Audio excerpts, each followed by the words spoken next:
دا وایي چې زه به ودې ته امن ورکوم ستا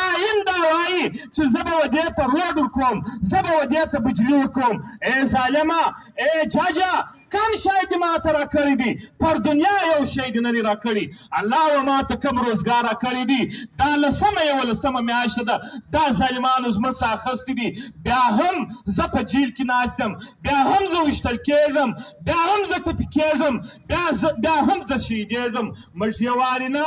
زر واره پر دا عدالتو باندې لعنت وایو پر دا کرسۍ باندې لعنت وایو پر دا بې انصافه کرسۍ باندې لعنت وایو چې په دې کې انصاف نشته په دې کې عدل نشته دا صرف او صرف خلک په دې خطا باسي چې ورننوځي لوړه لیکلي چې لا اله الا الله محمد رسول الله ترازو نشان یې ورکړي ترازو یې ورکړي په ولکه یا د قرآن قانون شته یا ولکه د انګریز قانون شته په دې کې پر دنیا یو شی نشته صرف او صرف د ظلم څه په اخوا بل هېڅ شی نشته یو شی کې چلیږي د ظلم فیصلې دي او